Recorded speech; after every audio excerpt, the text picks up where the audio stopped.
All right, ladies and gentlemen, it is time again for the Paranormal Portal, and I am your host, Brent Thomas. So I hope you all are having a great night. Just trying to figure out what the hell's wrong with Twitch. The Twitch stream did not take off, it doesn't look like, at least not on my screen. But Gypsy, if you're out there, can you let me know if you're seeing it? I don't know. It's not showing up here, but I did put a link in the chat to join us on YouTube if anybody does happen onto Twitch. I don't know what the hell happened. That's very puzzling. At least I'm not seeing it, so we'll wait to see what Gypsy says. Lucky Gypsy is our mod over there. Yes, I'm seeing it from the get-go. Okay, well, I don't know what's wrong with mine here. I tried refreshing my my back end on Twitch, and I'm not seeing it, but I guess it's just glitchy. I'll take it as long as it's working. Okay. If it's working, how's the YouTube stream looking, guys? Because oh, okay, we got an excellent connection. All right, I don't know. It's just quirky, I guess. I don't know. Anyway, looks like we're live and good to go here. Just on the front end, a little side stuff that I do want to address.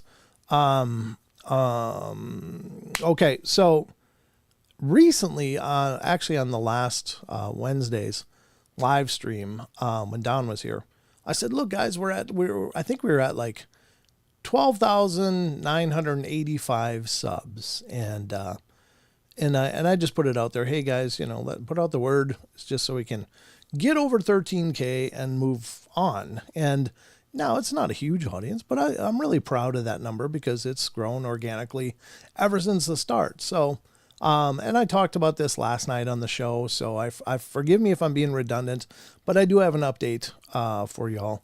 And that is that, when I woke up on Thursday, suddenly we were past 13,000. So I was like, ooh, great. We made it. But then I looked, it was actually 13,140 some, or 170 some actually. And I was just like, whoa, how did we get that many subs all of a sudden? I was like, wow, the gang really did it. And then throughout the day, it kept climbing and climbing and climbing and climbing. Now, I was like, how are we getting this many subs all of a sudden? Because, honestly, I never advertise the shows. It's just whoever finds it, word of mouth, whatever. It's just been a real organic growth for the show. And I saw it kept going up, 13,200, 13,300, 13,400, 500, 600. And it finally capped late in the day on Thursday at 13,743. And then it started going down. Now I started looking. I was trying to see, but the analytics don't update. And so the subs started going down gradually at first, like 2, 4, 5. But then I looked at the subscribers. I can at least look at the subscribers to see. And there's a ton of them all of a sudden with 0 subscribers, 1 subscriber, a bunch of funky names, names from all over the planet, like in Cyrillic, as if they were from Russia or, some other characters. And I'm like, wait, what's going on here? This doesn't make sense. And I'm not seeing the views move at all. Like no views are jacking up. It's just the sub count. And I'm like, I wonder if somebody subscribed to some service. Now, hand to God, I would never do that for my own show because, and again, please forgive me for being redundant, but it's just cosmetic. To look at a channel and see a bunch of subs is very cosmetic because if the subs are going up, but the views aren't, they're empty subs. It's just cosmetic. And outside of that, YouTube is constantly looking for these bot accounts, these not real accounts, and deleting them. So my fear was that, I wonder if somebody did one of these services. I just would never do it because I only want people to come here that are genuinely interested in what we're doing. Otherwise, it does us no good as a channel. It does us no good other than, oh, look, it's got that many subs.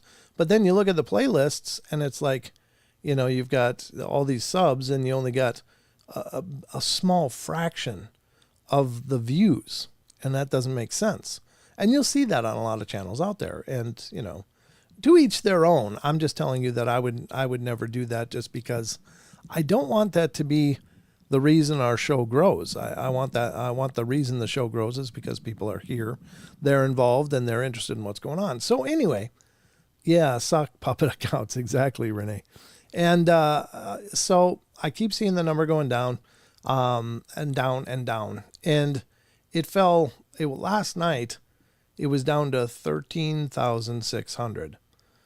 Today, it's down to a normal number again, which is 13,011. So it looks like, I believe we could have gotten that many subs. Perhaps it'll drop a little more. I don't know. But the point being, I don't know who did it. I really believe your heart was in the right place. You just wanted to give the show a boost. And hopefully, that would be a more exciting number to people that come check it out. I know your heart was in the right place, or you did it for me because, I'm just always watching the sub counts. Please don't do that. I know your heart was in the right place, but I don't know how it looks on the analytics now that it jumped up 700 and some subs, or 800, almost 800 subs. If it was, I don't know if it was 5 or 15 subs that we needed, but then a day or two later, it's down 700 subs. And I don't want one of those peaks and drops because that looks terrible on our analytics. Like if you go to Social Blade, you can check out YouTube accounts and see, how their sub counts are climbing and how their views are climbing and all that. And we've been pretty steady over the years. I mean, we've had a few peaks and a few valleys, but generally it's just, I don't know. It's just the way that I've been able to, I don't know, do the shows or keep it interesting or whatever. Like sometimes I'm doing a better job apparently, and other times people aren't really digging what I'm doing. I don't know. I always look at that and try to look into why. But yeah, it's just, please don't artificially inflate the numbers here or look for any of those shortcut methods because it really does us no good. In fact, it could show up as a negative when people, if they do look at our analytics and go, well, what the hell happened here? You went up 700 subs in a day, and then 2 days later they were all gone. It's like, yeah, well, it wasn't me, and then it's my word against, their doubting eyes. Let's say it's for any reason somebody can check out the channel and see how it's doing, and that's just, it doesn't look good. So please don't do that. I just want the channel to grow by grassroots, or if you can find a group of people that have never heard of it before, great. But anyway, I'm just letting you guys know. I appreciate the effort. I appreciate the spirit of it. Aussie Tiger to be back later. Really? All right, Aussie, we'll be waiting here for you. But anyway, enough of that. I just wanted to put it out there, but it looks like we're back into organic range again, which is good. So, just keep putting the word out there. If people respond to it, great. If they don't, well, we're trying. We're all trying. So that's the best we can do, and that's the best I can hope for. And I'll continue to try to, evolve the shows maybe into something more people are going to be into, or I don't know, find new ways to get the word out there. But at this rate, I just wanted to put that out there. I wear your shirt. Great conversation starter. That gets people checking. Yeah, exactly, Karen. Good point. Yeah, get the gear. You guys can be my roving billboards wherever you go if you get some Paranormal Portal gear and wear it around. All right. So anyway, we got a lot to get through tonight. It's just me and you guys. So I'm looking forward to the chat really becoming a part of the show tonight. I'll do my best to really keep watching it. But again, if you want my attention, hi, Deb. If you want my attention, please, we reached 100 messages today already. Wow, you guys are talking. But we got a lot to get through. Please, if you're going to talk, capitalize your chat message if you want me to see it. Unfortunately, the @Paranormal Portal doesn't really work on this new chat that you're seeing on screen because it's being split between YouTube and Twitch. So, I'm glad that Twitch is working, though. Phew. It's been a weird week of, I don't know, either I'm forgetting things or there's glitchy things, but it's just the way things work sometimes here in the portal. It's an oddity, to be sure. I remember to turn on the ghost radar today, so we got the weather. But, hi, John. How you doing, brother? Good to see you. But we got to get to the news. So, hope you guys are ready. We're going to get to the news. and just see what the hell's going on out there. And we'll do shout outs tonight as well. Those of you on YouTube, and I'll take a look at Twitch. Last night we had a few viewers. That was nice on Twitch. That's kind of exciting that some people are finding it, and maybe they're liking it. At least I hope so. Anyway, I should look quick. Our followers, yeah, we went up one new follower on Twitch yesterday. So that's cool. Since yesterday, I should say. All right, so let's get to the news, ladies and gentlemen. It's time. You ready to get newsed up? Because I'm about to news you up. And you got that going for you. So let's get to the news and see what the hell's going on.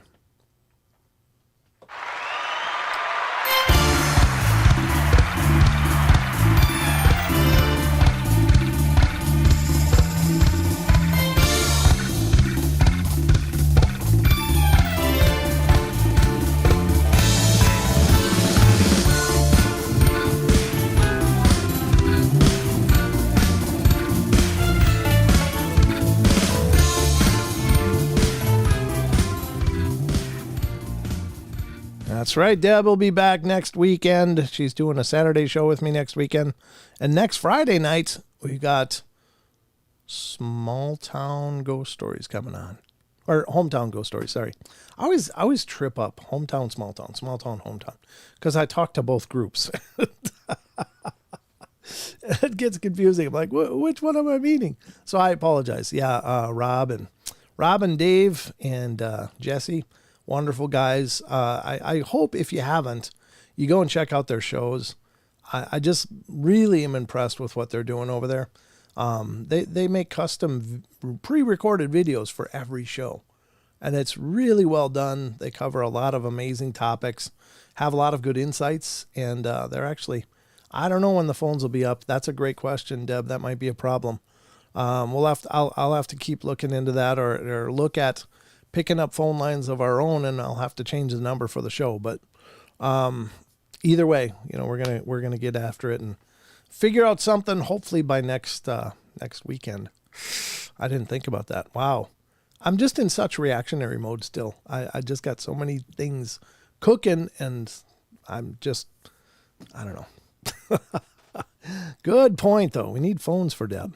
All right, so welcome to the news desk. I'm your anchor, Brent Thomas, and I'm gonna see about bringing you some news that you might not have known about, or at least maybe some new information about something you did. So let's see what the first one up for bat here tonight is. And this is coming from an amazing site. And I encourage you always to check out this site.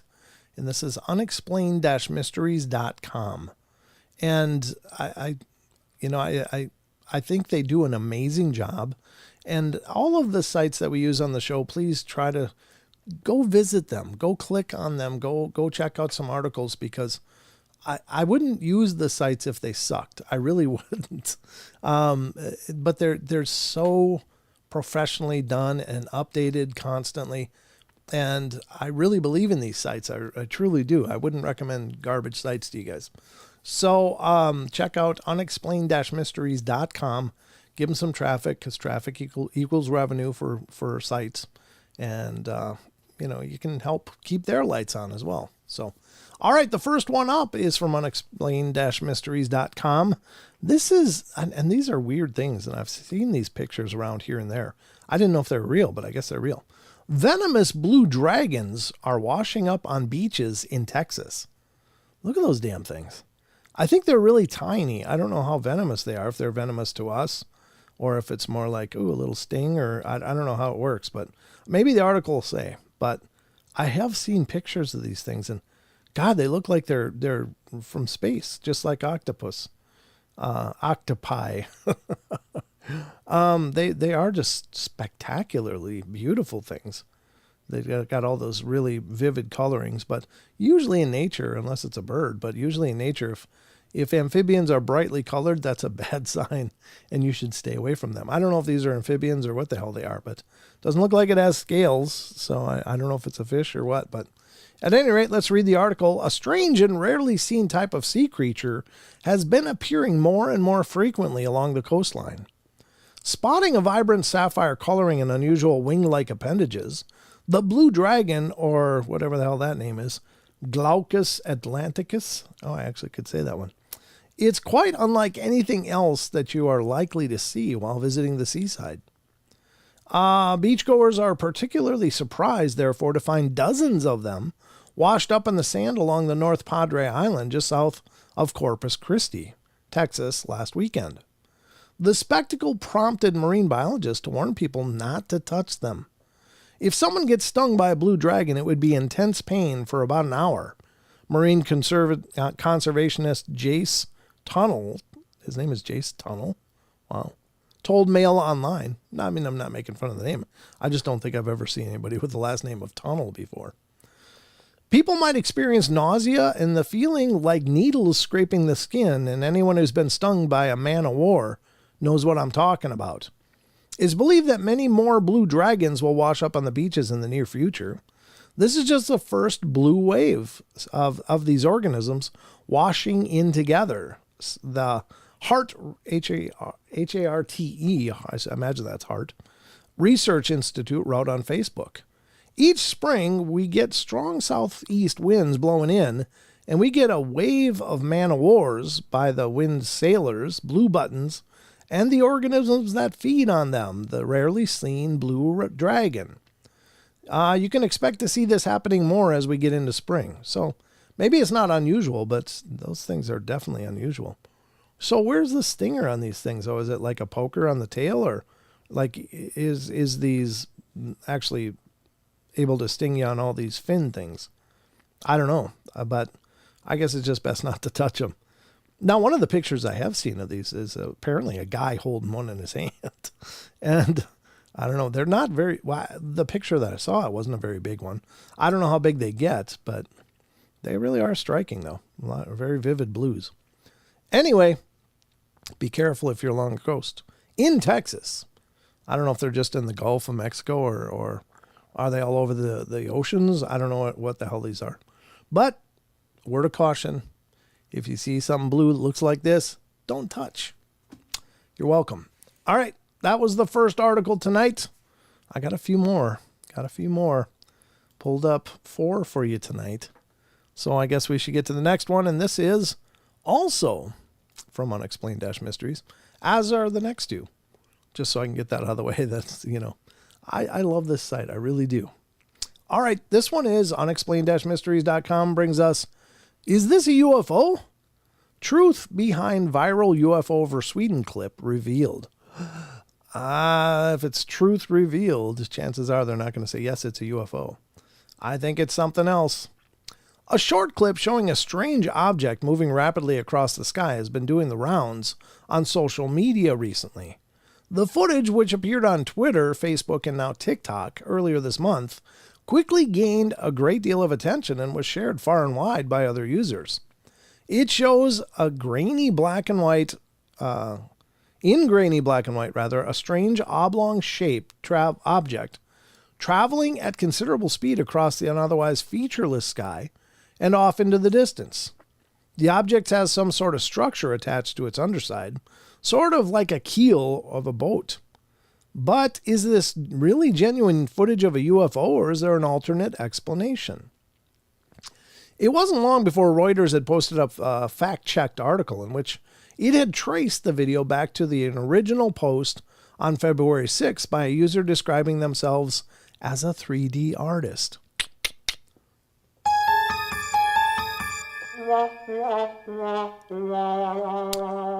There you go, 3D artistry. When the news agency reached out to the author, he told them that the footage was entirely fake and had been created using a 3D rendering software, Blender. It's actually the same software I use for some of the graphics, like the flag, the Paranormal Portal flag I did on Blender, as well as the Paranormal Portal title coming in with all the blue specks around it. That was done in Blender as well. So I use that one. It's a great program. It makes amazing stuff. In other words, it's safe to say that this was one mystery that has been well and truly solved. You can check out the clip for yourselves below. And here it is for any of you that haven't seen it. We're watching it on X, apparently. This is the clip. And there it is. A little panning shot of the night sky. And there's the UFO right down the middle. With the fin, like a surfboard. Silver Surfer, maybe. I don't know. Ba-dum-bum. Sorry.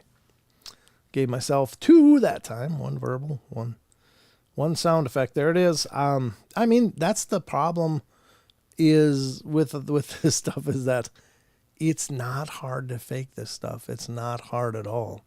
You can composite in Blender very easy. You can motion track along with the background. You can re-render the pixelations so that it matches, and it's really hard to use normal photo type of forensics because it's all created. I'm sure the night excuse me, I'm sure the night sky may have been real, but it could also be rendered as well very easily because it's largely out of focus. You can't really see much in the night sky. There's some clouds and some ambiguous dots that might be stars. So I think they did that on purpose because you don't want somebody looking for constellation marks unless you can find a perfect rendering of the night sky that you can use as a backdrop. But anyway, there you have it. It's CGI, folks. So debunked. Boom. Debunked. All right. And now we know. That's pretty cool. I wonder how they tracked it though. I wonder how they actually sleuthed out who the actual artist was. That's pretty impressive. But there you have it. I guess one of the ways is probably the Wayback Machine. Just put or Google Images. You can do a historical search of Google Images. Google has billions and billions of images cataloged. People's faces, like your Facebook stuff. You can find out if someone's using your images by, taking your pictures from Facebook and of you and doing a search on Google Images, and it'll tell you where that image is being used online. Sometimes it'll be other people's social media, which is a little disturbing. Anyway, there you have it. That's the next article. I've got 2 more for you tonight, and we'll get to that now. Next up on the news. Which one is this? Oh, this one, I don't know. I always get a little concerned about this because, again, this is in the 1940s, early 1940s. And apparently... Command. Commanding what? What are you commanding? Or what command are you referring to? I don't know. All right, scientists claim to have solved World War II Foo Fighter mystery. Now, the Foo Fighters, in case you aren't aware, were these strange ball-like objects that fighter pilots would see up in the high altitudes and low altitudes in the European theater of war. They were these strange balls that would just shoot around and go around the craft and stuff. But now science apparently has an explanation. So I can't wait to dig into this because, those sciences, they just know stuff. Let's see what they know today. Scientists claim to have solved the World War II Foo Fighter UFO mystery. God, is this long? No, it's very short. Okay. During World War II, pilots on both sides reported witnessing strange phenomena in the skies over Europe and beyond. These peculiar objects, which sparked rumors of secretive weapons testing over the battlefields of the Second World War, often manifested as mysterious lights, spherical-shaped cloud-like formations, or red balls of fire that remained a mystery both during and after the war. Now, though, the phenomena may finally have an answer, at least partially, courtesy of the researchers from the universities of California, Arizona, and Harvard-Smithsonian. According to their new study, some of the objects described as Foo Fighters were most likely plasmas. Plasmas. They're everywhere, folks. I'm surprised you haven't seen them. Or ionized gases, which are real common. They float around all the place, which can manifest in various strange ways. I can't even believe I'm reading this. Similar phenomena may have been witnessed by astronauts on numerous occasions. Yeah, let's just roll that into space while we're at it. Then we can just debunk all of the mystery around some of these strange objects. These plasmas are electromagnetic entities that have a variety of shapes and sizes, said study co-author Dr. Rudolf Schild of Harvard-Smithsonian. They have repeatedly approached spacecraft and the space shuttles and are attracted to electromagnetic activity, including thunderstorms. Based on video, photographic, and computerized analysis, including reports by military officers and astronauts, we believe these plasmas account for at least some of the numerous reports of UFOs and unidentified aerial phenomena over the last several thousand years, including the Foo Fighters, not food fighters, observed by German, Japanese, and Allied pilots during World War II.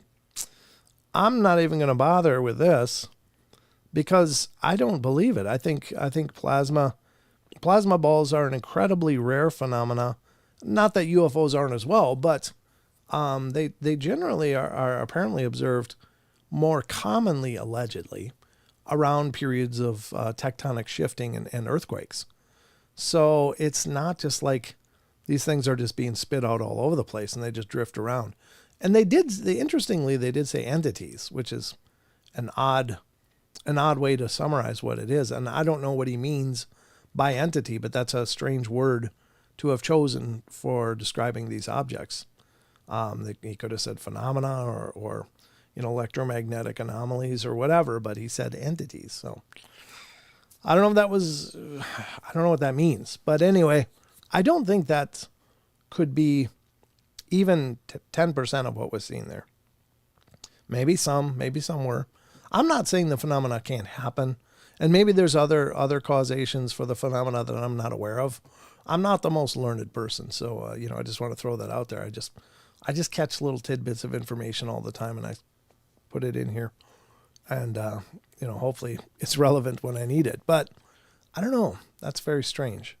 I don't think it's the same thing, though. I really don't, because they were seen in day and night, and some of them were seen as silvery balls, not as, always glowing.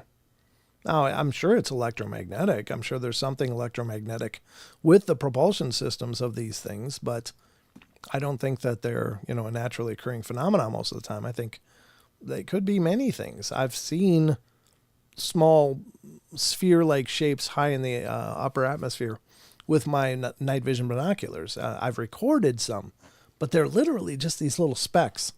And I can try to find some of the footage if you guys are interested in seeing it. But one of the things that I recorded is on that UFO break that I used to play all the time. And that's the only video that's in the green night vision with the circle. The reason it's in a circle is because I had to rig a GoPro knockoff to sit in one of the eye holes of my night vision binoculars, because there's no record function on these things. It's only for observing. So I was like, God, how can I record this stuff if I do catch it? And I caught one decent one. I think it's very impressive. Just a craft that's all light flying away from me at an angle, but it's still it's brighter than the stars. So that couldn't have been an aircraft, because, if it was landing lights or something, they don't point those all around the thing. They just point them where they're going. So it's in the path of travel. It's not in the rear or off to the sides, which is where I was observing this thing in relation to the position of the object.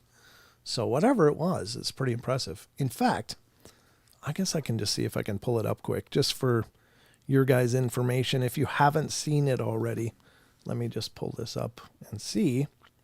Get this over here so it's not on screen. Because you won't have to see all my file mess. It's pretty ugly. It's pretty darn ugly. Let's see. Let's go to the live. There we go. See if I can find it. It might take me a second. I do apologize, because I didn't think of this, to bring up. I mean, I've shown it on the shows before, and it's from, I think, 2018. I just haven't been out recording in quite a while, because again, I'm usually more reactionary. Here it is. This is it. I'm putting it up now. Let's see. Open. Okay, here it is. This is the footage I recorded. This is right out my back door here. There's the trees, the night sky in the background. That's the treetops, and there it is. There's the object that I actually caught. And again, it's circular because it's only one eye hole of my binoculars. I'm looking through the other one. It's really, really tough to zero in on it that way, but that object is actually flying away from me to the northeast, and I'm kind of sitting in a south position from it. So why is it that bright? And you can see the stars around it that are much dimmer. And it was a really bright, starry night. And I live in town, so there's light pollution as well. But whatever that was, it made no noise, no plane noise at all. And there it is disappearing behind the tree eventually. Yep, there it goes. So that's what I caught with that's my roof. So there you see it. But again, I don't think that was a plasma ball.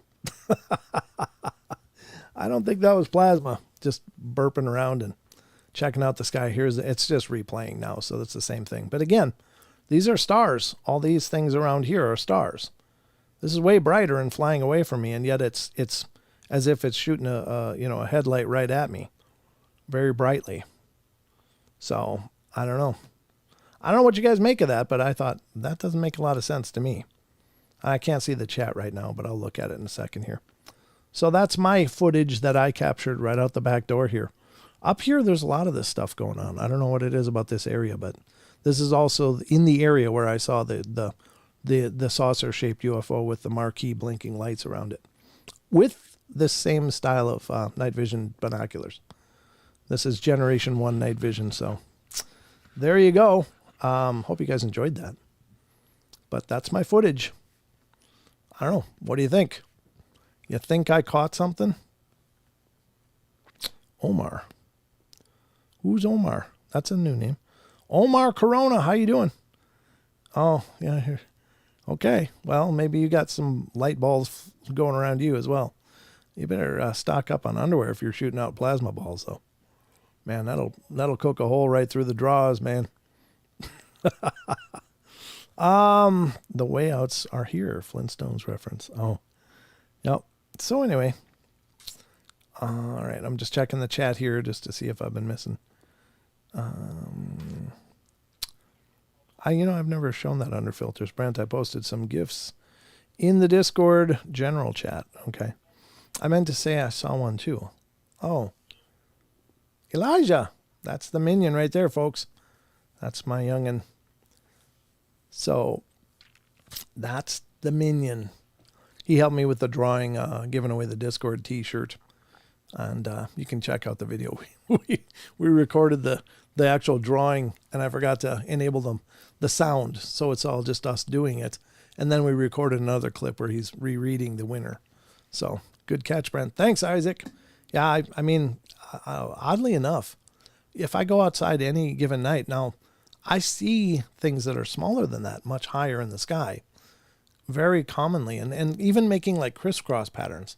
So they're not flying in normal satellite ways. Satellites generally pass in a similar way. I've seen the space station as well. That was pretty cool. But yeah, I thought that was really neat. Hey, SoCal, good to see you. But there you go. All right, let's get to the next article. That's the Foo Fighters. They think they have a solution that they can just roll through all these anomalies, including space anomalies, apparently. Oh, those son of a guns. All right. Here's the last news story of the night, ladies and gentlemen. And this comes from, speaking of Foo Fighters, this is a great follow-up. This comes from unexplained-mysteries.com. In a great segue, we're going to get into this story, which is Foo Fighters Dave Grohl. I'm a total UFO nerd. There you go. Dave Grohl, ladies and gentlemen, former drummer for Nirvana and the founder and lead songwriter and musician and singer of the Foo Fighters. All right. It says the Foo Fighters frontman and former Nirvana. Okay, I just said that. Has a keen interest in UFOs. The American singer, songwriter, and musician, whose career in the music industry has spanned over 3 decades, recently described his entire life as an out-of-body experience. Speaking during a promotion for his upcoming memoir, he took the time to answer a few questions, including one about a subject that has long been dear to his heart, UFOs. Just keep your eyes out for the new Dave Grohl Investigates. It's going to be coming. All these celebrities are jumping into this stuff.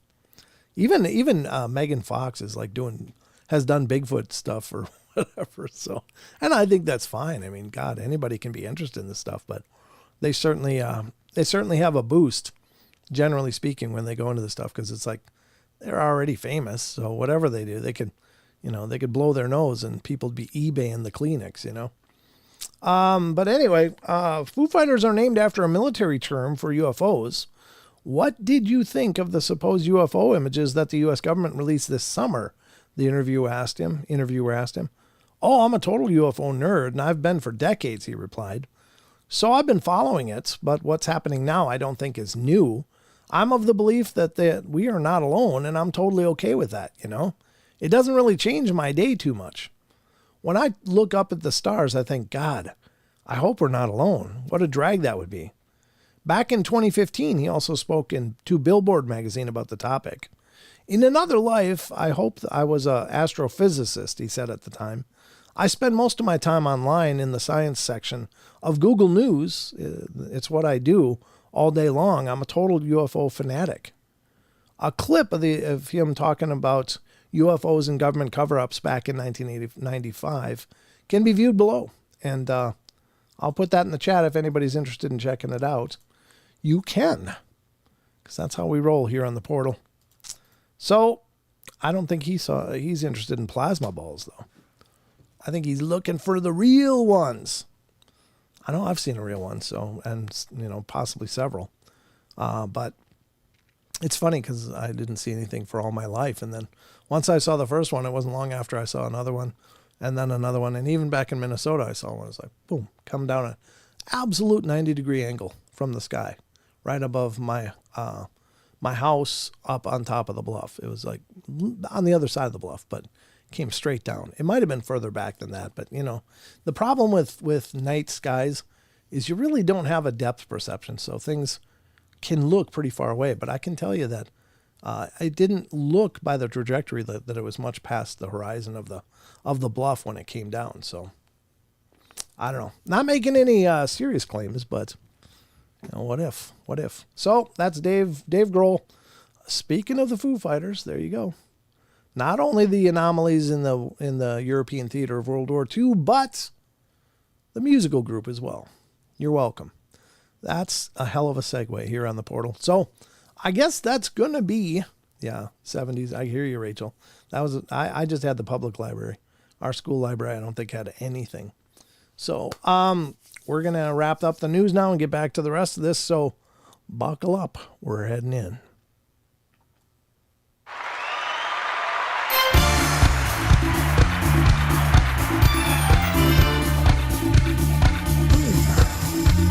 Hi, Susie. Susie Wright's in the house. Thanks for coming in. Hope you can hear me. All that loud music might be taken away from your moment.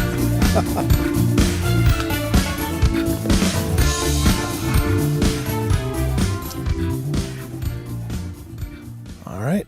Well, that does it for the news, ladies and gentlemen. Hope you learned something new and maybe different takes of things you knew. I don't know. Those freaking blue dragon things are cool looking, though. It's weird that they eat jellyfish, though. All right. But watching the sky is true. So I don't know if you heard or not, but I was saying hello to Susie, who just stopped in. I'm looking for the last name. Susie. Oh, man. Where the hell is it? I must have passed it. All right. Anyway, but I hope you heard it. I was doing it on the outro to the news, so hope you heard it. I always wonder about life out there. Since I'm a little kid, my siblings tied me to the porch chair before Mom found me. What?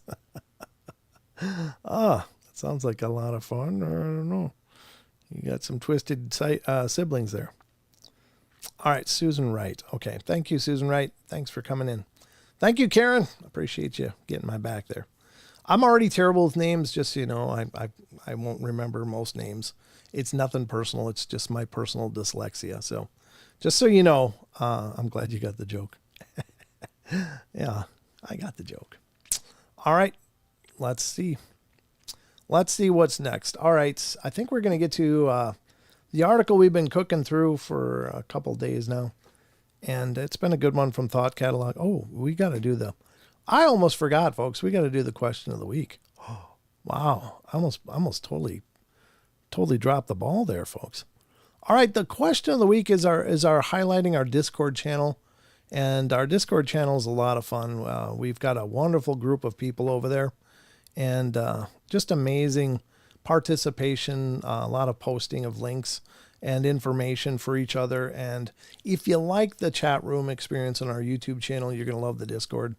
A lot of the same people are over there having their discussions. So I just want to open the invitation to any of you if you want to become a member of our Discord. I'm going to put the link in the chat here, so just a second. And that is, all right, to join the Discord server, :https, oops, not question mark, : discord.gg/paranormal portal. There we go. That is the link to our Discord. If any of you are interested in joining, you too can become part of these conversations. I'm going to put it up on screen now. This is our Discord. And, whoops, what did I do? I thought I went here. Yeah, I did, didn't I? Let's see. Where am I? I think I'm on the wrong one. Might be on another one. There we go.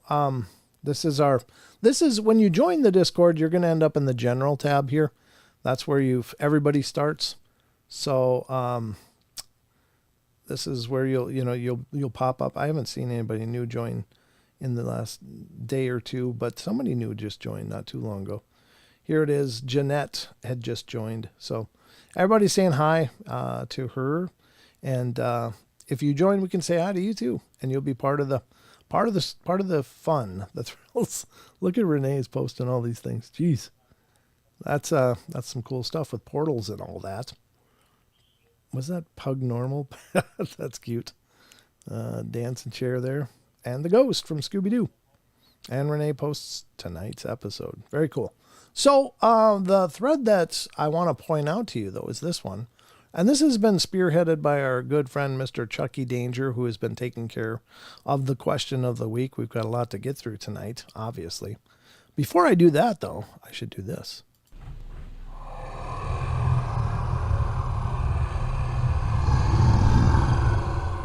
Because it's time for the question of the week. All right. So Chucky has been spearheading this. He's been coming up with the questions. He's been keeping this ball rolling, which is a huge help to me because, generally speaking, I'm handling most everything here on the show. So there's a lot to take care of, and this really means a lot. Thank you so much, Chucky. Special thanks to K-Love, who really, I got the Discord. Actually, Sheldon started the Discord channel for us and set it all up, but K-Love boosted it over and over and over until we had a static URL like I just put in the chats. Otherwise, you get these randomized ones that's basically only work for like a day or two or a week maybe, and I think it's just like a day or two, and you have to get a new one. So now we have a static URL. Special thanks to K-Love for that. Special thanks to Chucky Danger for keeping the ball rolling over here in the great questions he's been coming up with. So this is the Discord question of the week. Well, and if you're new to Discord and you join, there is a tutorials right here, Discord tutorials, and there's several videos posted in there that'll tell you how to navigate this. So if you can just click on tutorial, Discord-tutorial, and that'll open it up, and you can learn how to use Discord. It's really not complicated at all. It's just unusual. So once you figure out where things are, you basically just click on threads, whatever you're interested in, and read what people say. Scroll up and down with your mouse wheel, or task the bar over here if you want to, and then or you can just figure it out. I mean, it's really not that hard. So the question of the week for tonight, Chucky Danger: every culture around the world had some form of religion and a belief in a god or gods, such as the Roman and Greek pantheons, the Anunnaki and Hindu pantheon. And do you think these deities ever walk the earth, perhaps visiting extraterrestrials, or are they made up to fill a void in society? And I think a third option is, or is there pantheons of gods in some other realm above us, some other vibration above us? But, that's certainly a possibility as well. But John T is the first one to weigh in, and he says, sure, in one form or another. Fair enough. I mean, it's all speculation. There's no wrong answers here. It's just a chance to see what you guys think. Hallelujah Goat comes in, says, I don't think they were gods. I think more along the lines of ETs with advanced tech, either from space or another dimension, possibly both. That's a good point, because I think I have a suspicion, and it's not based on any knowledge or any kind of calculation that I'm capable of doing, because basic math is about all I've mastered in my life, and even that's questionable. But I think that maybe there isn't a lot of difference between dimensions and deep space. Like, perhaps the universe is so big that it's big because it's different frequencies, and otherwise could it maybe just be piled up on top of each other? But it appears to us to be this incredibly vast space of celestial bodies and stuff. But perhaps being on the other side of the galaxy would be akin to being in another dimension. I don't know. It's an intuitive thing. I don't know where it comes from, but it's something I've been thinking about. It's like, well, maybe space and dimensional separation is kind of the same thing. But it's just, again, I don't know why I'm thinking that. Eric the Purple Hobbit comes in next and says, really? Made up? Come on, y'all. Christ actually walked the earth. God has known each of us individually at the time of our conception. There is one God. Our desire to find him again is where the idea of the other gods come up. Instinctual knowledge of God is why we strive to be better. Have any idea of good or evil? God's real. It's why he allows hauntings or strange things to happen, to wake people up to the reality that is eternal. That's, a decent, fair point. Yeah. I mean, I've always thought that the paranormal was not the glitches in reality. They're the breadcrumbs. They're showing us the incredible nature of reality that we often have just dismissed as this real concrete, rigid structure. But perhaps reality is really fluid, and therein may be the keys to unlocking our true potential, and in understanding that if reality is fluid, so are we. And if we are dynamic as well, then we probably are capable of incredible things. And certainly, the Christ example is a great one. Depending on your faith. This show isn't about telling you what to believe or not to believe. Energies, deities, all of it, entities, all of it is relevant, and I don't think it's as separate as some would believe, but I know that religion can be incredibly rigid and unyielding, that it's this way or nothing, or it's this way or evil. And I don't think that that's the nature of it either. I think that God is the divine light, the divine consciousness is so incredibly robust and eternal that all possible things can fall within that purview. It's not either this one line of thinking with this being or everything else sucks. I don't know. That's just my personal beliefs, but whatever you believe, that's your choice. The show is never going to be about telling you what to believe or how to believe. It's just about discussing the amazing phenomena that we're presented with, and possibly what can it mean. So, all right. So, Chasing Mound Builders comes up next. CMB. Both are true. God requires a definition. What constitutes God status? The cargo cult phenomena is real, and more primitive cultures will always subscribe divinity to beings with seemingly accelerated technology. Well, it could be. I mean, I would never dismiss the fact that there is higher powers, and I don't mean that in a technological sense. I mean that in or intelligence or developmentally. I mean that in frequency, in their awareness that is so much more expansive than our own, that perhaps if they were manifest in our world, they would be appear to be godlike, or at least, some sort of superhero or whatever. I don't know. But anyway, let's go to the next one. TT. I think there were some ascended masters, but mostly these deities are egregores of today. Yeah, that could be. That's a great take, TT. I think that's possible. I mean, the problem with history is that, we aren't able to validate it in most measures. I mean, you either take something as a potential historical fact or not. I got to quit saying so much. But I think these are great takes. And I think, they're very interesting. Don't get me wrong. I'm not correcting anybody when I'm talking, so please don't take it that way. I'm thinking out loud as I'm reading these because I think they're fascinating. All right, Android personnel. I was going to say Android personal. Android paranormal. There are some things in ancient scriptures which have already been factually verified. Someone's around. Someone was around. Anyway, the most popular fact verified is probably the Great Flood. That's true. Yeah, good point. However, many average people, sorry, I had a bubble. Many average people do not know it's not just the Bible who reported the flood, but many other ancient civilizations around the world. This one verified piece of information is proof that ancient religious scriptures, have real life events that actually happened. In the same book that describes the flood says humans lived hundreds of years before, or that a man named Jesus healed many sick and disabled people, then I believe it. Why would they tell a real life event on one page and then make up a myth a few pages later?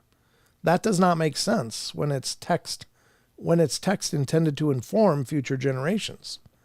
So, since we know that there are verified facts in ancient scriptures, then I also believe they saw what they said on the other things that have not been verified. So that therefore means I do believe personally that Jesus walked on this earth and was sent to earth by God. Could it be the case that God sent other divine humans or divine beings to walk this earth? Yes. If God did it once, then I cannot see why he would not do it to other times. But just because God sent these divine beings to earth does not mean they were gods themselves. I personally believe there is only one God, so maybe they might have seemed like gods to these ancient people, but they could have been other divine beings created by God with a different set of abilities and powers. Yeah, I mean, that's a fair take. I mean, we can only speculate, or it's a question of faith, and faith is very powerful. So I'm not diminishing faith in this. Ash Hermit says, the idea of celestial beings with the ability to perform miracles has always left me with more questions than answers. Where did they come from? Who created them? How do they come to have all this knowledge and power? So many stories in many cultures sound like advanced technology with limitations. Sorry if this is offensive to anyone, but religions have a very strong focus on controlling their believers. Of course, it is packaged nicely. But why would celestial beings need to control humans? So to me, it is significantly more logical that they were aliens from another dimension or future us. Disclaimer, I'm not looking for answers to these questions from any religion. I've spent an absurd amount of time researching many belief systems. Yeah, I have as well. I've looked into many religions because I think religions are beautiful because ultimately they are our attempts to understand divinity. And that quest in and of itself is beautiful. And it's a journey of development, I think, and that's wonderful. Whatever inspires you to learn and develop yourself and grow is wonderful. Next up comes Arc Blaster. I believe all these gods existed in some capacity, as so many of these cultures without any communication also believed that the only way to their god's god was to build pyramids, temples towards the sky nearly simultaneously. Most history that doesn't seem to serve our current rulers has nearly been erased and have been substituted for the worship of government and political ideologies. Yeah, that's the scary version for sure. It is interesting, isn't it? There was something I was going to say. I was going to say that, since we're many people are referencing the Bible in their responses, or biblical facts, or whatever. The Bible did say that you shall put no other God before me. It didn't say there weren't other gods. So I think that that's an interesting take. That's perhaps there are other gods, and they did their thing in their part, but then came, the Christian God, which said, or the Jewish / Christian God, and the God of Islam as well. It's all, I think these are all Abrahamic religions, so they draw upon a shared history of the Torah and such. So I think that's an interesting take, just to put it out there. Not that I'm again, not that I'm trying to tell you how to believe, but it is in the Bible. So the ancient Indian gods were of flesh and blood. They came to Earth. They advanced their civilizations that they touched. The definition of a god is someone who can do things that blow your mind and you can't do ever. A disposable lighter to a caveman is magic. And then the religion starts. The parish of the great refilling. Yeah, like, it's not lighting anymore. Everybody pray. There's what is that old movie? The Gods Must Be Crazy, where that Coke bottle falls out of the sky and hits one of the native Africans on the head, and they're like, wow, the gods are here. I think it was Native Africans, maybe it was South American, but at any rate, yeah, I don't think I ever saw the movie. I just remember hearing the reference to that, and I thought, oh, that's got to be wild. Sure, I mean, it must have been a gift from the gods, right? It came from the sky. Carol Motzinger comes in next. My belief is that in the Bible, Genesis 6 teaches us, when fallen angels mixed their DNA with humans, we got Nephilim, demigods, and hybrids. And these were the gods of the different polytheist religions. They ruled for hundreds of years, passing down 2 generations of lesser versions of themselves, half god and then a third, etc. Yeah, that's a good point. Maybe some of this is offshoots of the Nephilim. Good point. SoCal Squatcher says, absolutely, and I think they're coming back. We should have been mining gold this whole time like they told us to do. We're screwed. Reset engaged. Of course, the Anunnaki is what I think he's referring to there. The belief is from the Sumerian tablets, the cuneiform tablets, is that, or bowls or whatever shape they were, is that the Anunnaki created us to mine gold for them because they didn't like doing it. So they just created a slave race in us, I guess. Hallelujah Goat comes in and says, so maybe our governments are our new age gods. No, that's an altar I'll never kneel at. Not that I'm a big rebel or anything, but, as screwed up as government it is, there's no way that could be a religion. I know you're tongue in cheek. I know it's a joke. ZX81V2 comes back. The gold thing is wrong, 100%. There are slabs of metals floating in space, some with more gold than the whole of the Earth has ever produced. We have found at least 3 so far. NASA sending probe to one of them. That's interesting. I didn't know that. So by this, aliens wouldn't need to mine a planet for metals. Just farm asteroids instead. Stitchin was good, but he made a lot of mistakes. Everyone takes for granted gold ain't important. Even Moses tried teaching that. Energetically speaking, it's believed that gold is a cleanser. It absorbs negative energies, just esoterically speaking. Karen Alberting comes back in and says, of course he walked the earth. He made it. That is all. I'm blank on a more comprehensive answer. I thought, didn't Karen answer before? Maybe not. I'm sorry. Maybe she didn't come back in. Maybe that was just her answer. Rachel 101 came in and said, I think they might have been people. Witnesses to their god abilities might have been enhanced through psychotropic plants. Over the centuries of each religion, their appearance was regarded as more and more separate from humanity. There could have been extraterrestrial influences on choosing a certain person from a tribe. And from there, the gods played a unifying purpose for ancient societies. Interesting thought. I don't know. I don't know what to make of that. Maybe. Everything is maybe. I mean, there's no concrete answers. Every idea is as good as the next. Aussie Tiger, most of religion is made up to fill a void, but some were ETs. All right. Well, those are the takes we got on record here for this question. Once again, thanks, Chucky. That's a great question, great discussion point. And it's interesting to see what everybody said. Thank you to everybody that weighed in on this question and took the time to answer. I think it's fascinating. No one person has the answers in all of this. So everybody's take is just as valid as everyone else's. So, ladies and gentlemen, this has been the question of the week. Every week there'll be another one. So Chucky will put up another one for next Saturday night. And maybe we'll do it on Friday and see about that. Have it with the hometown ghost stories are here.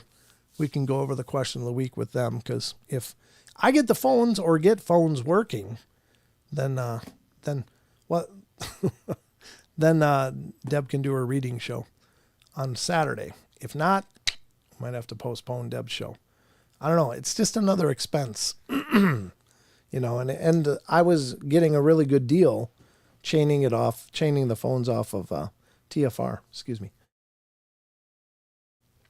But it's going to be quite a bit more expensive to just do the contract myself. So we'll see if I can do that. I will try. I really will. I'll look into it. I think we'll probably use the same system we've been using, but then again, we'll see. All right, so this has been the question of the week. Everybody, thank you so much. And please get involved in our Discord. I love the idea that you guys are, having such amazing discussions on all these different topics. Again, the different topics are all listed on the left. You can check it out. So hopefully you will. All right, let's get back to the rest of the show.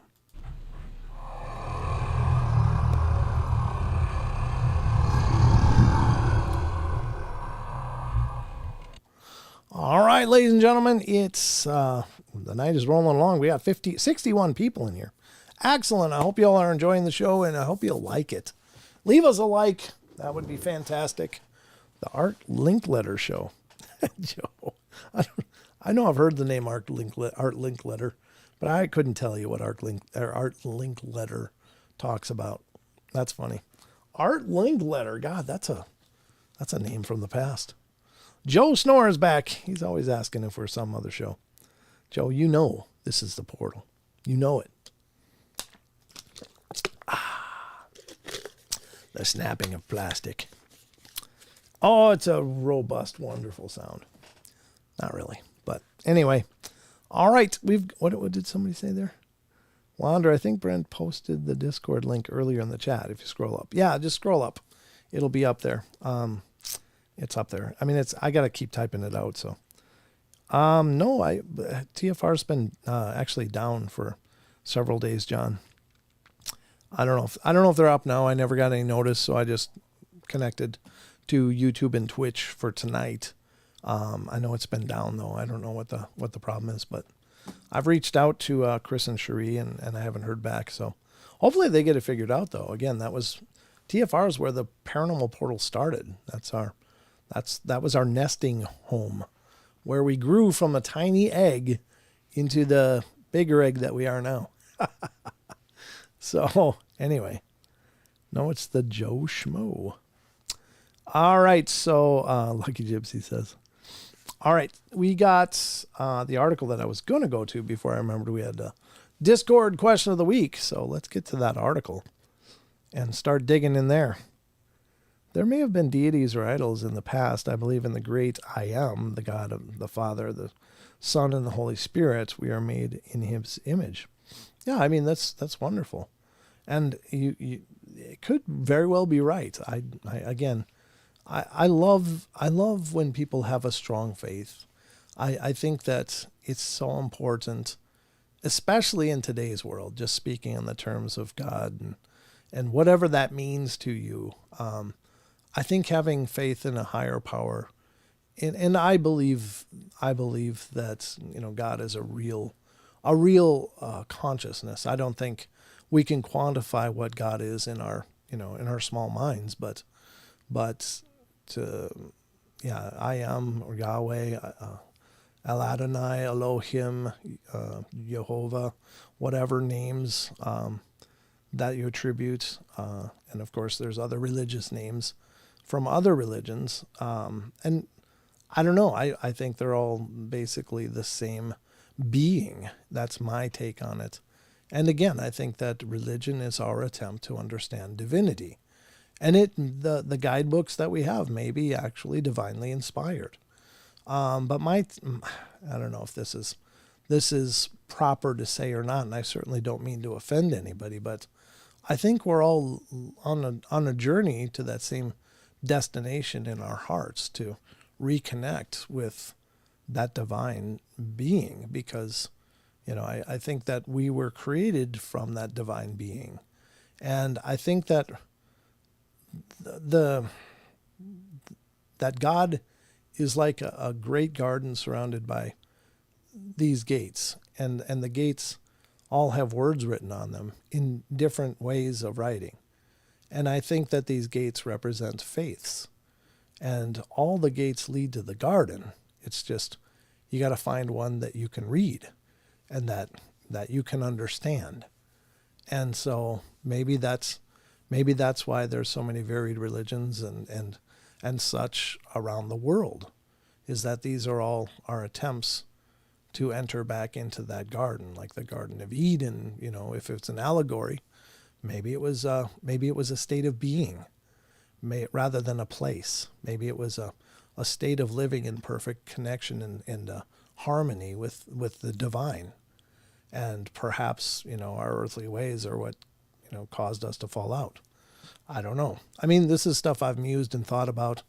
I don't like to get too religious on the shows, because it's never my intention, again, to try to change people's thinking.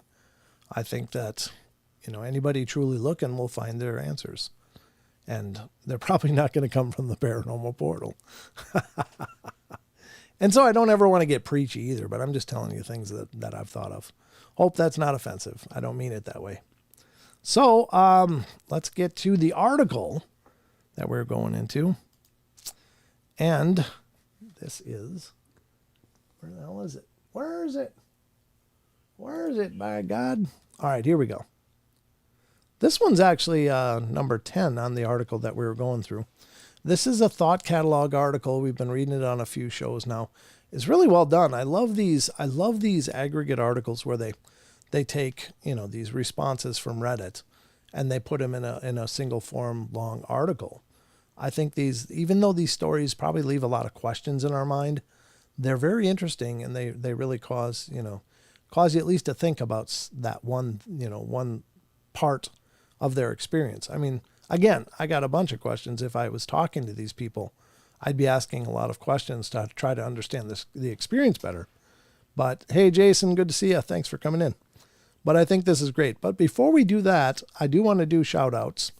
I will give you guys a couple minutes or a minute to type something in chat if you'd like a shout out, that you can certainly do that. And if not, I mean, if you're just out there lingering and watching, that's cool too. Don't worry. I'm just putting it out there. If you want to shout out, I'll be happy to shout out your name if you type something in the chat. So I will look at Twitch quick while we wait. See if anybody's in there. Just me and Gypsy, looks like. Looks like just us two right now. I can't see the actual online screen. Gypsy, if I'm wrong, let me know. I don't know if anybody's there. Incognito Techno just followed yesterday. Incognito Techno. So very cool. That's a new follower on Twitch.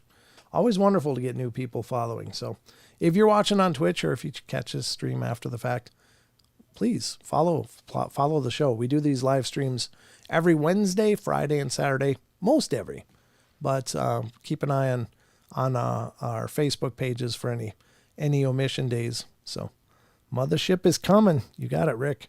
It actually is. All right, so let's do some shout outs here. I think that should be enough time at least to get an idea here. I'm going to pop out the chat quick so that I can get the shout out list. Where in the hell do I do it? I forgot. No, there it is. Participants. Well, we got a few. Aussie Tiger, Barbara Mora, Deb Varner, Elaine Clifford, Flyer Tuck is in here. What the hell's that name? Oh, Jim Gwynn. I was like, what is that name? And then Guardian Jackpot. That's a new name to me. Welcome, Guardian Jackpot. Great to see you. Jason Finch is here. Jason G. John Temprin. And Juno Tafoya. Juno Tafoya. That's a cool name. Welcome. Karen Alberding is here. Lucky Gypsy is here. I'm here. RJ Windwalker's here. Rachel Gets It Right. Rick Wagerson. Ruthie Castro.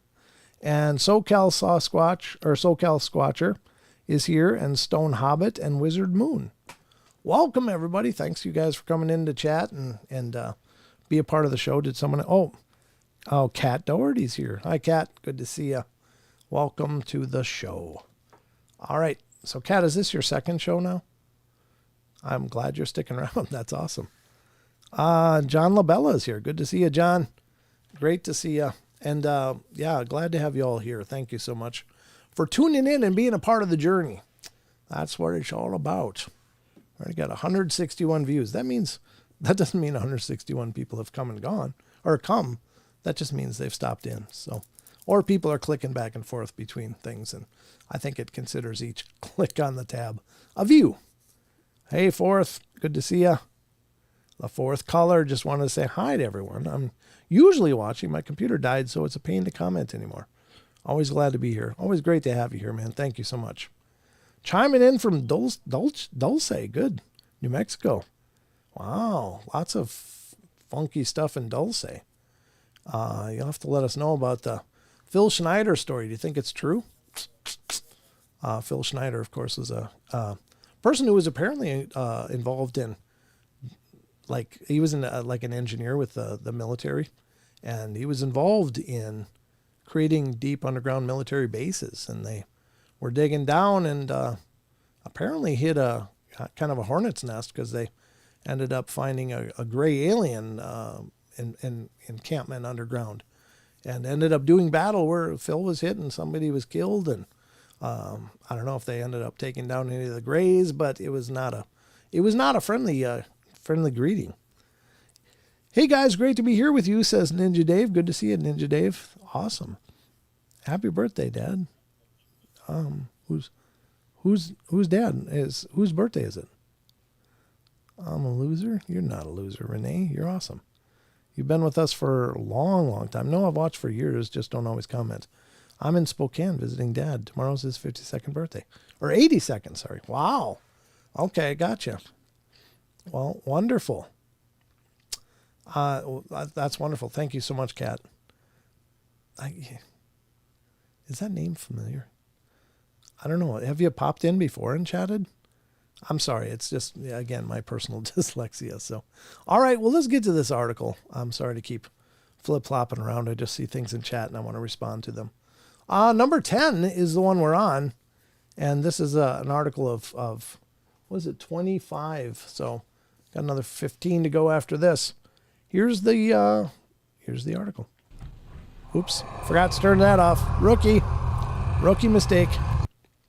There we go. I came across Bigfoot deep in the forest. Oof. I can't imagine a much more frightening experience because we're so out of our element in the forest, you know, and that's where these things live. That's, you know, where they survive and survive just fine. There's been plenty of claims of people seeing them actually running down a deer, like not only chasing a deer, but catching it. And if you've ever watched deer run, those things are like, you know, like grease lightning. They are just quicker than hell. And a deer is agile and jumping and has incredibly fast reflexes. But these big, and I mean big, creatures are apparently running and catching up to them and grabbing them. And, you know, the rest of it can be a little more graphic, but generally speaking, it's the end of the deer. And they also hunt in parties and seem to have strategies as well, much like pushing and choke points and stuff. It's just incredible, the intelligence. And granted, wolves do a similar thing as well. And wolves are an incredibly intelligent animal. So I'm not saying that this is standout kind of intelligence just to have hunting techniques, but it really does show an incredibly cooperative society that works together to keep the whole sustained. All right. Okay. You know what, Wonder Woman? I'll just post. Unless you can, Rachel, if you would, that'd be great. But after I read this one, I'll look and see if you have. All right. Number 10, I came across Bigfoot deep in the forest. I was hiking up the Cascades in Oregon, and I was in a more remote area of the range. On the 6th or 7th day on the trail, the hair on the back of my neck started standing up. Well, I chalked it up to being a mountain lion in the area, but the weird thing was, the uneasy feeling never left. That night is when I heard the howling. It wasn't wolves or bears or any other animal that I had ever heard.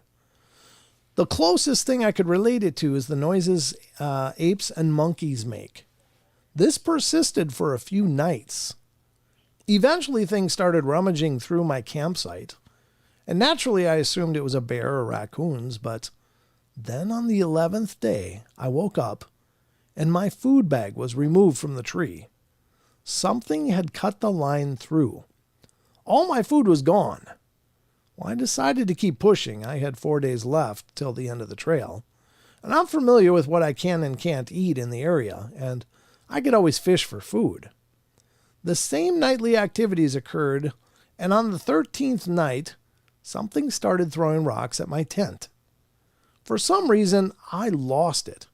I screamed into the darkness for whatever it was to leave me alone, hoping it was just some freaky person with me, and maybe they'd scream out, "Sorry, mate," or something. And instead, it grew quiet for the first time in nights. Nothing could be heard. Then a scream louder and more vicious than any other night cut through the night. Then nothing. Complete and utter silence again. Despite it being quiet, I wasn't able to sleep that night. I just waited. The next day, I continued my hike, dead tired, just wanting to get out. The hair on the back of my neck still standing, the forest still quiet. I felt like I was being hunted. Towards the end of the day, I sat down to rest before pushing a few more miles when I saw it. Something tall, large, and bigger than any man or animal I've ever seen, sliding through the forest, not making a sound. I yelled at it, and it turned to look at me.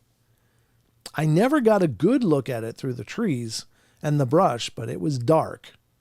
But I knew that whatever it was causing this. I threw a rock at it and then pulled my knife, and this thing just kept staring at me. I don't know what kicked in, but I no longer felt scared. I felt angry, and I ran at the thing. It ran from me, and I chased it into the woods. It had long strides, and it easily outpaced me, but I continued the chase. After several minutes, I gave up and collapsed in exhaustion. I rested for a bit before backtracking my way back to my backpack and resting area. I was tired and made camp there. Another night of silence when I woke up the next day, and had about 10 miles till I was out. Exhausted, hungry, mentally drained, I made my way out. As I got closer and closer to the end of the trail, the typical forest noises returned. Birds, bugs, mice running through the undergrowth. All these noises slowly returned. I no longer had the feeling of unease. I got to trail's end, sat in my car, and cried. To this day, I still pass it off as someone just screwing with me. But the way that thing moved in the forest, I just don't know.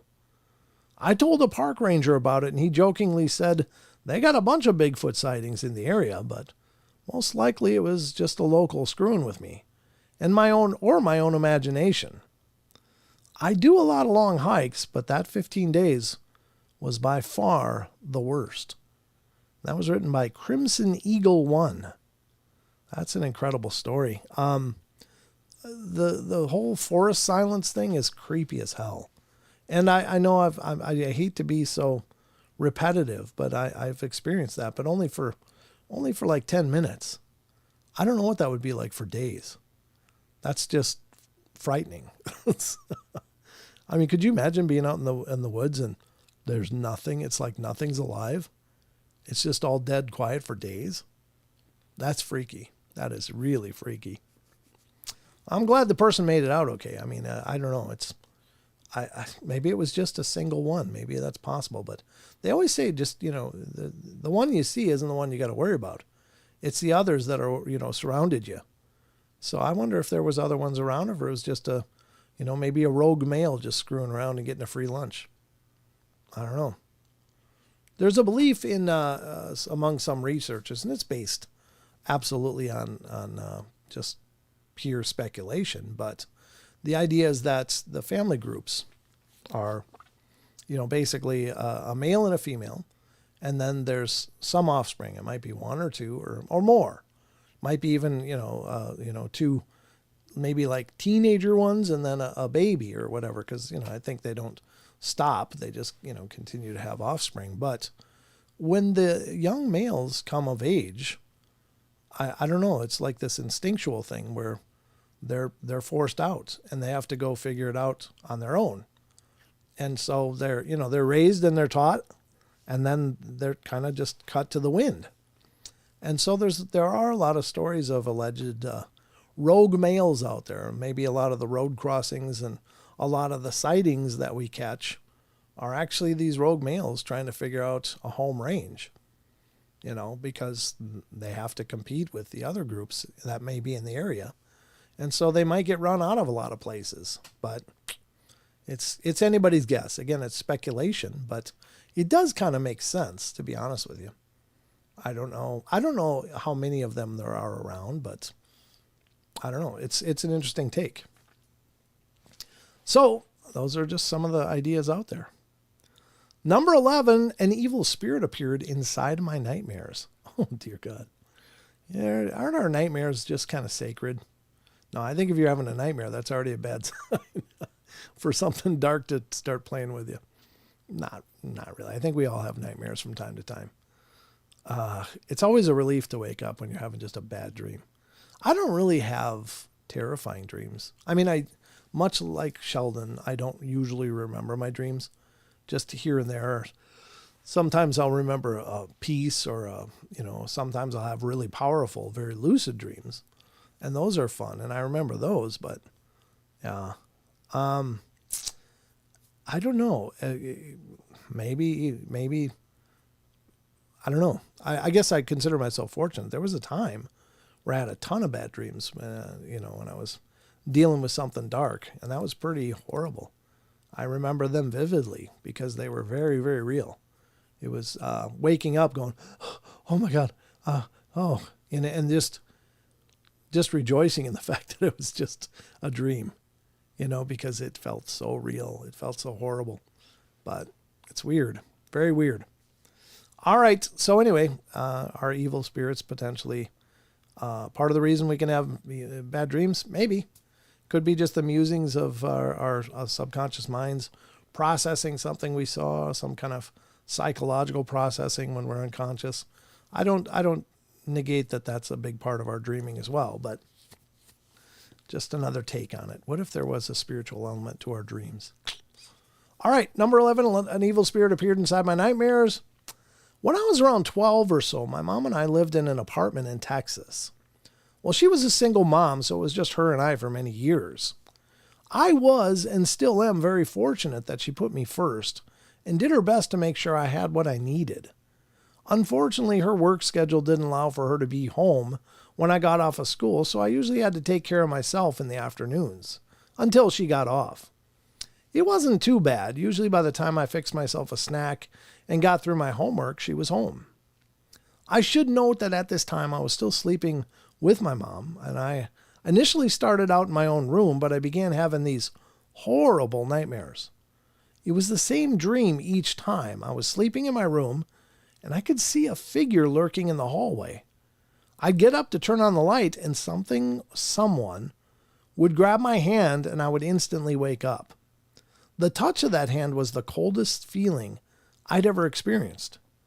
It was so vivid in my mind. I felt incredibly sad, almost like the happiness was draining out of me. I started making excuses about wanting to sleep with her.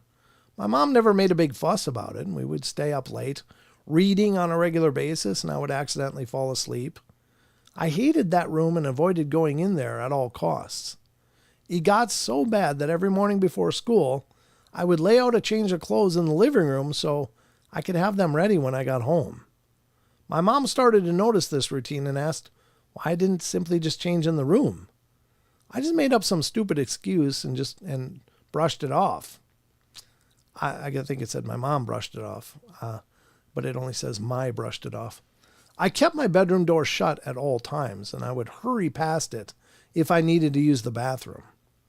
The dreams seemed to stay away once I stayed in my mom's room.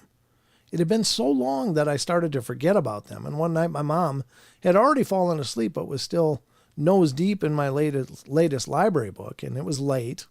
Definitely past midnight when I got an eerie feeling. I couldn't place it, but I was instantly uncomfortable. Well, I put my book down and noticed a lump under the covers toward the end of the bed. We had a cat at the time, but I knew it wasn't her because she hated anything on top of her. Well, I stared at the lump, and it started to move towards me. That's horrible. I froze. Every fiber in my body was screaming to move, but was paralyzed with fear. I finally mustered a weak mom and nudged her, all while keeping an eye on the lump. Finally, my mom woke up, and as soon as she spoke, the covers went completely flat, like a balloon whose air had been released. I went into a crying fit and told my mom what had happened. She assured me that I was reading too much scary stuff before bed, and my eyes had played tricks on me. I convinced myself she was right and went to sleep. One weekend, I had a friend sleep over. My mom made a big deal about preparing my room for my friend and thought that maybe since I wouldn't be alone, it wouldn't be an issue. We did the whole typical sleepover shenanigans, played with each other's hair, and gushed over our latest crush, all while listening to NSYNC CD. Kind of dates it, doesn't it? Not only the fact that it's NSYNC, but it's a CD. Who listens to CD anymore? I have a bunch. I just don't listen to them a whole bunch. I started to get the anxiety as bedtime loomed closer. I somehow convinced my friend that it would be better if we made a bed on the floor in my mom's room because my room got hot or something like that. We quietly moved to my mom's room on the floor next to her bed and fell asleep. Sometime in the middle of the night, I woke up instantly and sat straight up. I was staring at a lump at the foot of my mom's bed. I suddenly became overwhelmed with the urge to touch it. I lifted the sheet and placed my hand upon the smoothest object I'd ever touched. I instantly felt every happy memory being sucked away from my body. All thoughts and emotions were drained. I felt cold, colder than any weather I'd ever been through. I became empty, like a shell of a person. Nothing was left but dark numbness. It was as if I were under a trance, and I somehow was able to pull my hand away, and I threw myself against the wall, and I stared at the lump until I fell asleep. The next morning, I retold what happened to my mom, and she broke down in tears. She thought that this was all behind us, but clearly it was more than she previously thought. I didn't do much that day. My mom busied herself with Sunday chores while I stared blankly at the TV. And as she stepped out a bit to do some laundry, she ran into our neighbor. Her name has left me, but I remember her being a caring figure in my life and a wonderful friend of my mom. My mom confided in her about the odd occurrences, and her face went grim. Our neighbor was Native American and was super in tune with her culture and traditions. She explained to my mom that for some time She's been feeling a presence and could not place its origin. My mom asked her to come inside to speak with me, and she agreed, but upon stepping up to our door, she retreated and she said the origin was our apartment, and the spirit would not allow her to cross the threshold. Well, at this point, my mom was hysterical, as most mothers would be, if someone told them an evil being was possessing her and her daughter's home. Our neighbor apologized, but promised she would gather what she could to help us. And in the meantime, my mom reached out to my grandmother, not that things weren't already weird, but stuff got even weirder. My grandmother immediately told my mom to call my uncle. He had phoned my grandmother earlier in the day asking about me, but didn't say as to why he was concerned, so my grandmother pretty much just brushed it off. My mom called my uncle, and as soon as he answered the phone, he said, "I've been waiting on your call. We need to act now. It still gives me chills to talk about it. We weren't close with this uncle at all and hadn't talked to him in years. He told us that an evil spirit had possessed our home and he was going to help us get rid of it. He sent us a bottle of oil that was supposedly poured upon where Jesus was laid to rest. I feel as if that bit was a crock of BS, but whatever it made it sound pretty legit. He instructed us to bless all doorways and entryways. This meant every door, closet, and window. He gave us a prayer to repeat and told us to make the sign of the cross over each one. Our neighbor had also given us dream catchers to place upon the bed frame the night we blessed the house. She made us swear to stay in our bedroom that night and not emerge until morning. My mom and I quickly blessed the house and both passed out of exhaustion. That night was the first night I slept soundly since we moved in. My mom, however, laid awake the entire night. Whatever we did pissed off the spirit. She said she held me tight and put her back toward the window as someone or something howled, crying the entire night. It was terrifying screams, as if the realization had sunk in that we had shut the spirit out, and it was no longer welcome.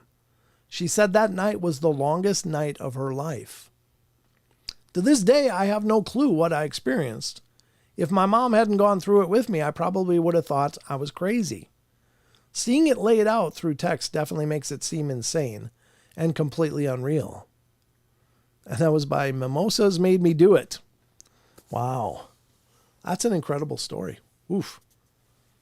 That's a powerful story. Yeah, dark things like that, man. You gotta kick them out. Wow, we're already at 8:36. The time, it just flew tonight, ladies and gentlemen. It's just flying by. I see you posted that link, Rachel. Thank you so much. I saw the big capital letters. Thank you. All right. But wait, there's more, because we got to hit some cryptid corner before we're all done here. We did cover that Bigfoot story, which just happened to be in here too. So we got a little taste of cryptid corner early, a little sample, but there's more to go.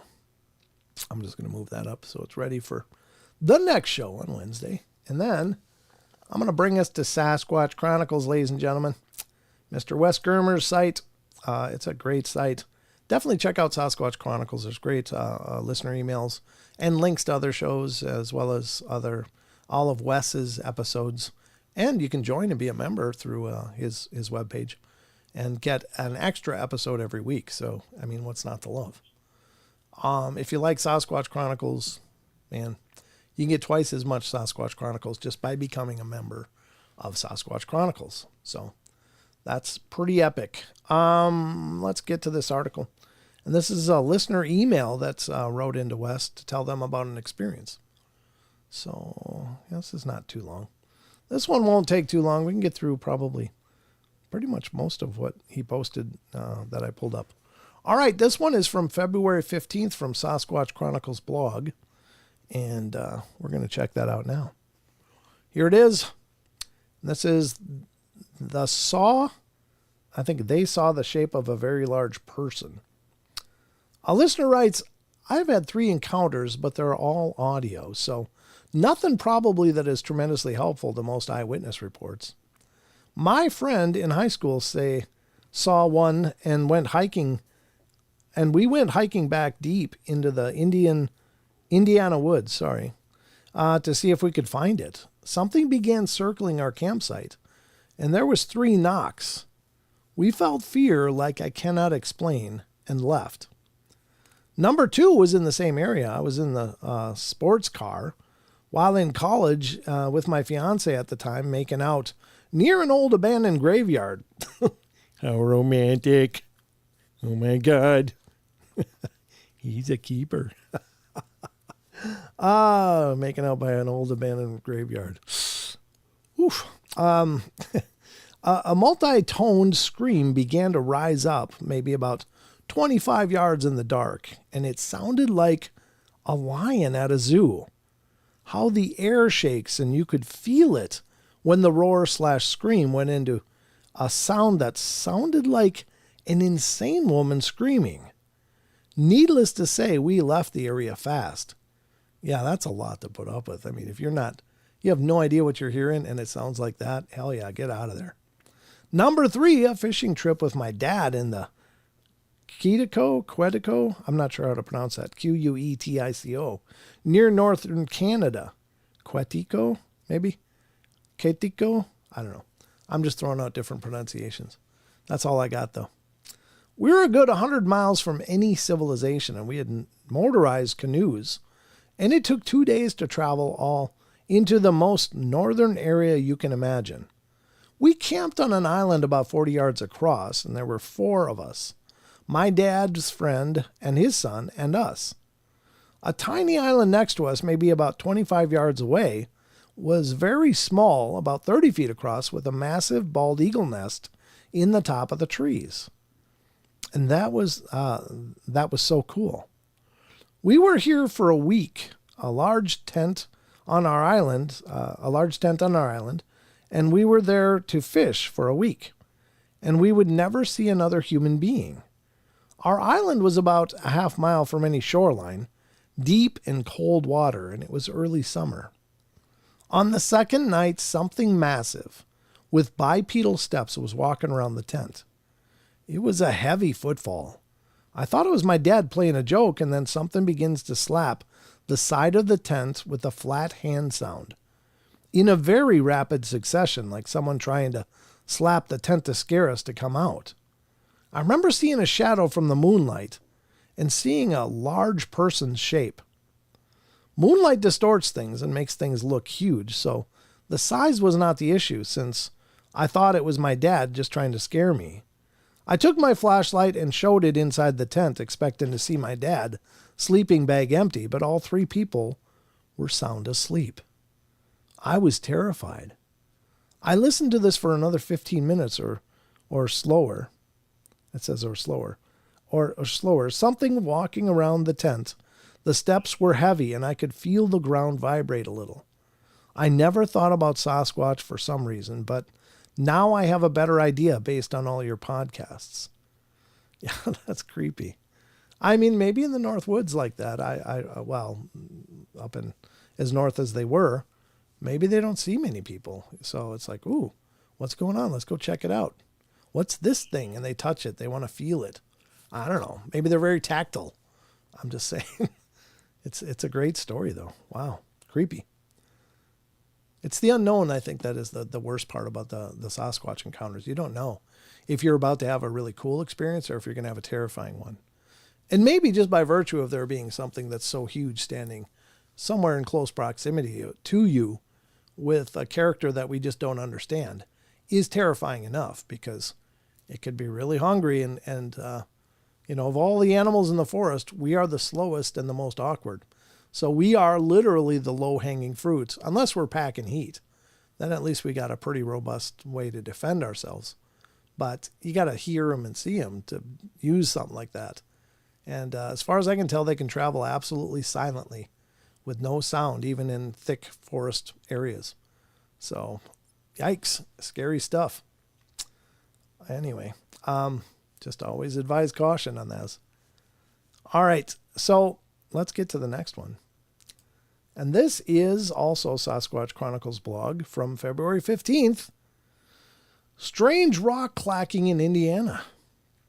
A listener writes, I just bought some backpacking gear for a trip my friends and I were going to do in the Hoosier National Forest this September, and decided tonight I was going to camp in my parents' woods to test my sleep system and the temp ratings and all that stuff. My dad had heard what he thinks was a Bigfoot vocalization while deer hunting a few months ago on the edge of a wood line that his stand overlooks. He told me where and how far away he heard this roughly 10-second sustained vocalization. And while I was in the woods just now, I heard distinct rocks clacking together in 5, 10, 15, 30-second intervals over the course of 30 to 40 minutes. While making my way to the campsite, I heard nothing. While getting myself situated in the tent, I heard nothing. Only when I wasn't making any noise did it start. I listened for about 10 minutes, unable to figure out what it was. I heard twice during the clacking, a rapid clack-clack too quick to be something lifting a tree, and I couldn't figure out what the noise was until one of them was a more distinct rock clack, and then it dawned on me how the speed of the clack-clack was being done. I immediately went back to the house, and while getting my boots on and coat, it didn't make a sound. And while walking back to the house, it didn't make a sound. I told my mom what I heard, and she is strictly a non-believer in Bigfoot, and I got her to go outside and listen to it with me. We got about halfway to the campsite, shotgun now in hand, and stopped. The whole time we were talking about it and moving towards the site, it didn't do it, and I told my mom if we stand still, it will do it, and sure enough, 5 seconds later, it started back again. And we probably listened to it for another 5 to 8 minutes. Before we went back to the house, my mom tried to debunk it as men working on lumber, but it's 26 degrees out tonight and pitch black nighttime. The entire time my mom was talking while we stood at the halfway point, and it didn't do it. And as soon as we stopped making noise, it started again. She admitted it was weird, and I wake my dad up, who had just gone to bed, when I went down the woods originally, and told him about it. And he got dressed, and we both walked down there, clear to the campsite, and stopped, and I listened, and sure enough, as soon as we were silent, it started again. My dad did two tree knocks and got no response, and it stopped clacking for probably 3 minutes after those. It did start again after a few more clacks. I pointed my flashlight at the fire pit down there just a few feet from my tent and told my dad to clack 2 of the rocks together from the pit. After he did that, we heard 2 more clacks, and then it stopped completely. The clacks that my dad made were identical to the sounds we were hearing, and it still is sending shivers down my spine. The clacks were coming from the exact area where my dad had heard that vocalization a few months ago, and roughly the same distance away. I pretty well believe in Sasquatch now because there's nothing that would be clacking rocks together in the middle of the night, in the middle of the woods, when it's 25-ish degrees out. This is where I feel silly for thinking this, but I can't help but think that the different patterns of clacking could have been long-distance communications, and when we did it back, it essentially jammed their communications, so to speak, by introducing a signal that didn't match any of the distinct patterns, when they realized that we were listening and terminated the communication. Almost if someone sent a radio message in a different language while listening in on a foreign radio frequency. The noises were probably roughly a quarter mile away, and I took a video originally while in the tent, and my dad took a video before he did his clacking, and neither video captured the audio of the clacking to give an idea of how far off it was. Well, thanks for your time, Wes, and I loved listening to your show as a now former skeptic, and I never imagined I'd be writing you an email, but here we are. Yeah, that's wild. The rock clacking is much rarer. Maybe it happens more often, but it's easier to dismiss because, maybe it's a woodpecker. Maybe it's, something like that. I don't know. Tree knocks are almost unmistakable as tree knocks. I've not heard them in person, but as I hear, they're robust. Something cracking against a tree, or however they make the noise. Like, I don't know if anybody's really observed them making tree knocks, but it's assumed they grab a big stick and hit a tree just like we do. But it might be something else. There's some that have theorized it could be with their own hands, like, their big dinner plate size hands clapping together, like the Incredible Hulk. So that could make a hell of a racket. Maybe it sounds like a tree knock, or some other way. If you guys ever check out like silverback gorillas, when they do they're beating on their chest, but it sounds like wood. It sounds like they're hitting like a big log.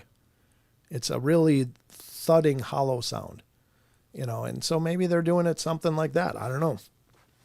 Now the howls and stuff, yeah, they're definitely doing that with their voice, but yeah, that's an interesting one. I don't know. Again, it didn't seem to act aggressively at all. It was just clacking. Who knows? Maybe they're like a Morse code kind of thing. I don't know what their intelligence is, but is that possible? Do you guys think they could have a something like a Morse code where they actually have meaning to these tree knocks? At least rudimentarily. Maybe they do. Our neighbors had an electric fence, and one of the dogs kept running through it. And when the electricity goes out, they go down. Karen, I think I heard of GPS invisible fences. Yeah. Well, there is invisible fence. Yeah, that's right. For dogs. Yeah. Yeah. All right. Where are we at for time? I don't even know. 8:49. My God. The night just got all the way away from us. Huh. It goes quick here on the portal, folks. I don't know. Don't know how it happens. I've been doing this for 8 years now, and it still just glides right by. Before you know it, the show is about over. 67 of you here now. Good. I hope you're all 44 likes. 67 people here, and only 44 of you like what's going on. Oh, that hurts a little. That just hurts a little. I'll get over it. I'll get over it.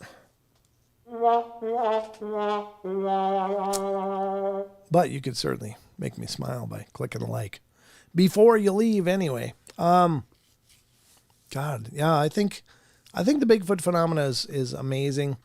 I'm looking for more. I got a little person story that I was going to try to get to tonight, but some of those took a lot longer than I thought.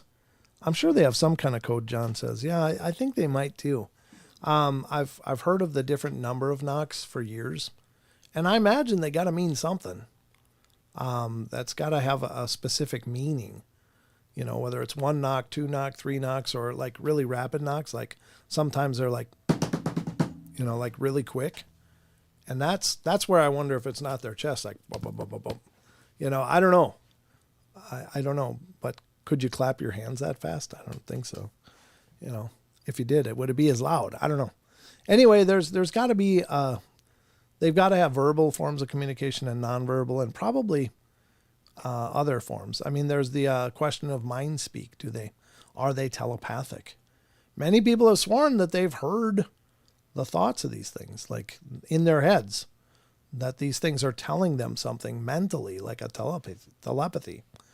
And that's amazing.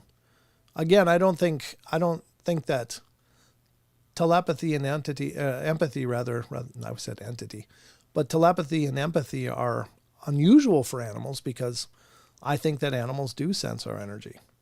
I got a quick old story. I've told it a long time ago on the show, maybe not as long as I'm thinking, but I found this incredibly interesting. I was a young kid with a BB gun, and I was maybe 12, maybe 13. I don't know. But I was out just plunking at stuff and seeing what I could hit. I was a pretty good shot, and I was like, I wonder, I knew where this place where there's a lot of chipmunks that lived in the basically the root system of this tree stump. And there was holes in this tree stump and stuff. And it was on just the embankment behind where I grew up in the house. Not quite up in the hills where I got growled at, but it was much lower. And I was just sitting there, and I got to a spot where I was, kind of out of the way. And I just kind of sat there. Had nothing in my hands, just sat there and watched. And as I'm watching, these little chipmunks are just shooting out back in. They're doing their thing. Just dozens of them, or at least a dozen of them. They're just in and out doing this whole traffic thing. And I was like, wow. I'm like, I wonder if I can hit one of those. So it was when I was young and just in this whole experimental phase. I hate hurting anything now, but it was when I was a kid. So kids experiment and do all kinds of dumb things. So I grabbed the rifle and picked it up. And I was just holding it, just waiting for the next one to pop out. And I waited like 5 minutes.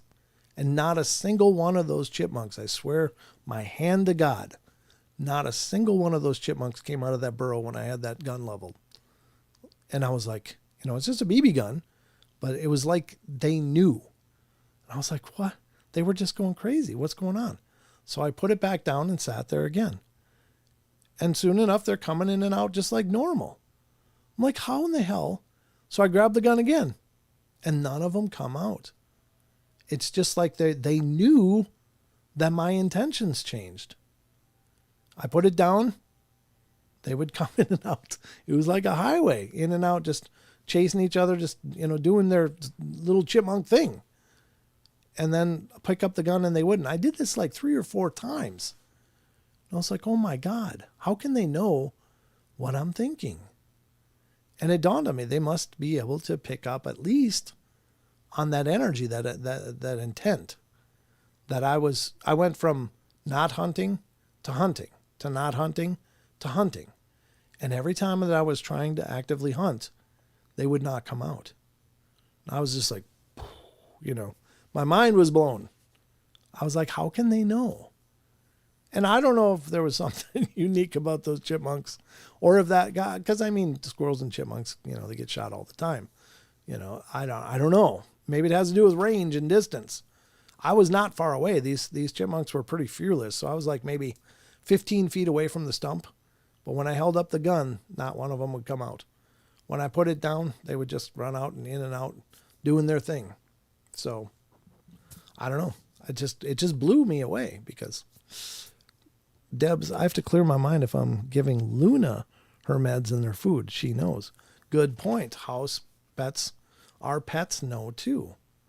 Like I'll be, thinking like Mrs. Portal she likes to bathe the cats, and they're generally really tolerant of it.